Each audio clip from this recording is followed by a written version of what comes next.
আসসালামু আলাইকুম প্রিয় দর্শক, শখ থেকে আমি মাহফুজা আফরোজ সবাইকে আমন্ত্রণ জানাচ্ছি। আজকে হাজির হয়েছি চটপট একটা রেসিপি নিয়ে, আর সেটা হলো বাদাম বিস্কিট। খুবই সহজ এই বাদাম বিস্কিট বিকেল কিংবা সন্ধ্যায় চায়ের সাথে খেতে দারুণ লাগে। বানিয়ে নিতে সময় লাগে খুবই কম।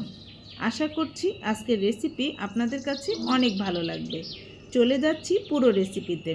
প্রথমে বাদাম বিস্কিট বানানোর জন্য একটা বোলের উপরে স্ট্রেনার দিয়ে 1 কাপ ময়দা নিয়ে নিয়েছি, আর 1 কাপ ময়দার জন্য এখানে বেকিং পাউডার দিয়েছি 1 চা চামচ।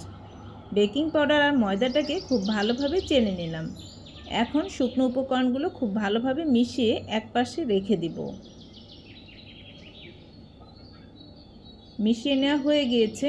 এখন আমি একটা ব্লেন্ডার জাগে 1/2 কাপ নিয়ে নিলাম বাদাম, আর বাদামটা কিন্তু ভেজে নিয়েছি, আর 1/3 কাপ দিয়ে দিলাম চিনি। এখন বাদাম আর চিনি একসঙ্গে গুঁড়ো করে নিয়েছি। গুঁড়ো করা হয়ে গিয়েছে। এখন আমি ওই যে ময়দাটাকে চেলে রেখেছিলাম সেটার সঙ্গে বাদাম আর চিনির যে গুঁড়োটা সেটা এখন মিশিয়ে নিচ্ছি। এখন আমি সব উপকরণগুলো খুব ভালোভাবে মিশিয়ে নিব। খুব ভালোভাবে মিশিয়ে 2 টেবিল চামচ ঘি আর 2 টেবিল চামচ সয়াবিন তেল দিয়ে দিব। এখানে ইচ্ছে করলে পুরোটাই ঘি দিয়ে বানানো যেতে পারে, অথবা পুরোটাই সয়াবিন তেল দিয়ে বানানো যেতে পারে।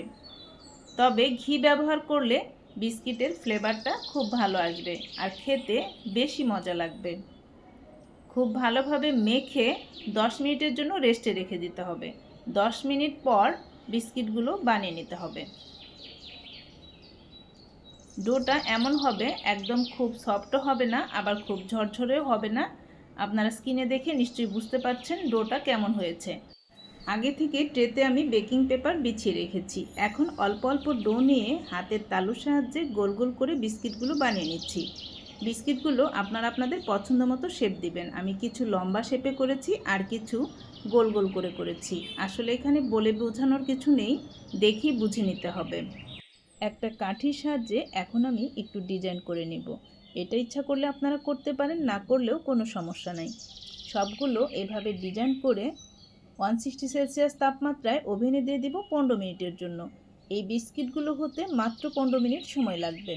কারো ওভেনে একটু কম বেশি লাগতে পারে। সুন্দর একটা কালার আসলেই বের করে নেবেন। আমার এক ব্যাচ হয়ে গিয়েছে, আমি আরও এক ব্যাচ দিয়ে দিলাম। 1 কাপ ময়দা থেকে আমার 24টা বিস্কিট হয়েছে।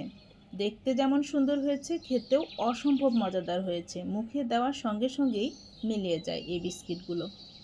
আশা করছি আজকের রেসিপি আপনাদের কাছে অনেক ভালো লেগেছে। অবশ্যই বাসায় ট্রাই করে আমাকে কমেন্ট করে জানাবেন আপনাদের কেমন লেগেছে। আজ তাহলে এখানেই বিদায় নিচ্ছি। আবার নতুন কোনো রেসিপি নিয়ে চলে আসবো আপনাদের মাঝে। আল্লাহ হাফেজ।